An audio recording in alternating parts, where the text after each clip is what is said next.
Hey guys, welcome back, and happy Halloween! I've got a real spooky one for you guys today, and I guess you could call it the first ever Apox Fox Halloween special. I've never been a fan of horror games. I know a lot of people enjoy the feeling of being scared, but most of the time it's just too much for me. I like horror movies, but there's a big difference between watching something scary and controlling something scary. I didn't realize Omori was a horror game going into it. I mean, it's not really a horror game, but it's got a lot of horror elements you would expect from one. I just heard it was a lot like Earthbound, and that's literally all I knew going into the game. Last time I played a game like Earthbound, it was Undertale, and I absolutely fell in love with it. So I was pretty excited to dive into something similar with really no idea what to expect. And that's another point I want to bring up. If you know nothing about Omori and are curious about whether or not you should try it, I don't think you should watch this video yet. I think you should just go play it because it's another one of those games that is best experienced blindly.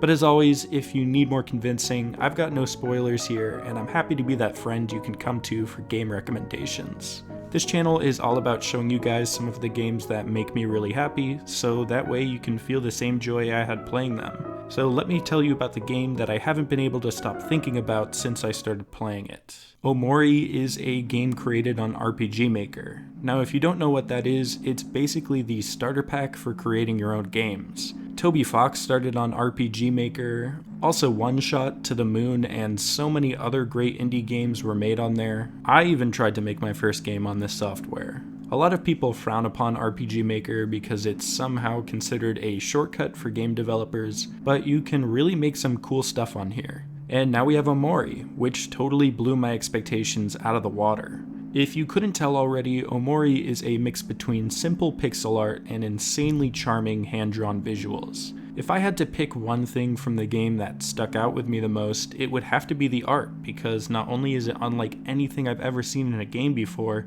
but it shifts from stunningly beautiful to hauntingly dark. The art style is a character within itself, and I'd say it's worth the price just to look at all of it. On the outside, Omori is a pretty simple story about a boy and his friends on a quest to save their lost pal, but there's just so much more depth in this game than I expected. Omori deals with some pretty heavy topics surrounding mental health awareness that I think anybody who plays this game could relate to in some way. It's kinda hard to be more detailed without going into spoilers, but if anything in this game is a trigger to you, they do have a warning at the beginning, so keep that in mind. The dialogue in Omori is well above what you would expect from a game like this. There are so many unique characters, and I spent hours of my playthrough just walking around the world and talking to everyone I came across. Omori's a lot funnier than I expected too. I pretty much had a huge smile on my face throughout the whole game. Some of the dialogue, while comical, has a very real and down-to-earth message to it. There's a side character in the game called the Wise Rock, who will charge you for good advice, and some of the things he has said to me I still think about days later. I was also surprised by how quickly I felt connected to the main cast of characters. Omori is a silent protagonist who doesn't feel like a blank slate. Within the first 10 minutes of playing, you can really get a grasp on who he is as a person. And it took less than an hour for me to fall in love with all of his friends too. Aubrey's a kid who is stubborn and sticks to what she believes in. Kel is slightly annoying, but really just doesn't want to grow up. Hiro is the charming one who takes care of all of his friends. In combat, he's even the healer, which makes total sense. They probably introduced 10 side characters right from the beginning, and you know it's impressive writing when you can name all of them within the first hour of playing. I haven't even mentioned how effective the horror elements are in Omori. This game is incredible at building tension. A lot of the scary moments rely heavily on the build-up, and I found myself peering through my fingers at the screen, terrified of what comes next. Coming from the biggest scaredy cat there is, I promise making it through these sections is more than worth it. Now, I wanted to get my favorite things out of the way before I started to talk about Omori's shortcomings, but you know me, I gotta talk about the music first. I really like the soundtrack of Omori. It's got this chill, lo-fi feel to it that I don't hear very often in games. But what makes this soundtrack so unique is how it goes from this upbeat, happy vibe to a more sinister and melancholy tone. Even the happier songs have this dark twist to them that just sits with you. It's peaceful and serene, yet unsettling. Whether or not you end up playing Omori, you should definitely check out the soundtrack because it hits different.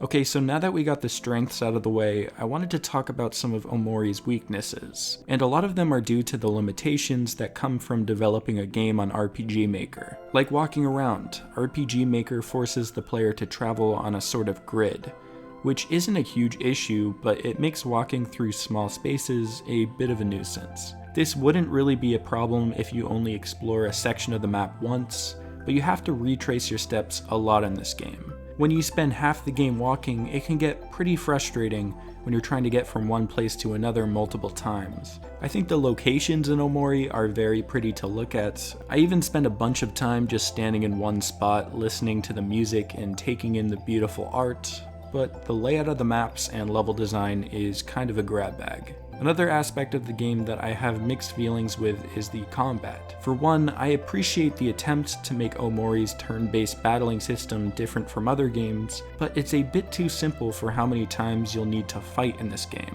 I felt that it started to get stale pretty early on, which is partly due to how much grinding is required, but most of the time it just feels like busy work.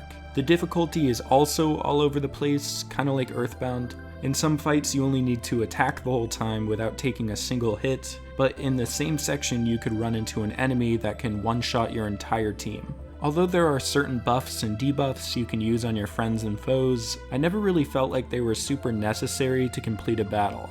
A lot of the time it just comes down to luck. It's a shame because the music and visuals are next level, but the combat ends up feeling pretty played out. But other than that, I'd say Omori feels like an instant classic. The positives outweigh the negatives 10 times over, and I already want to go back and experience the whole game again. With its outstanding visuals, chilling atmosphere, and lovable characters that will guide you along the way, Omori is truly a hidden gem. I'm gonna go ahead and give Omori an 8 out of 10. So what do you think of Omori? Are you guys planning on giving it a try? Who's your favorite character? Be sure to let me know down in the comments. Also guys, we are super close to hitting 9,000 subscribers and I can't thank you enough. It's been a dream come true being able to make these videos for you guys, and I hope you've been enjoying the ride. My goal is to hit 10,000 subscribers by the end of the year, so if you like this video and you want to help me out, I would really appreciate it if you subscribed. I've got new reviews coming out every week, plus I take suggestions for games from you guys, so be sure to let me know what you want to see in the future. All that being said, keep gaming to the fullest, happy Halloween, and I'll see you next time. Peace.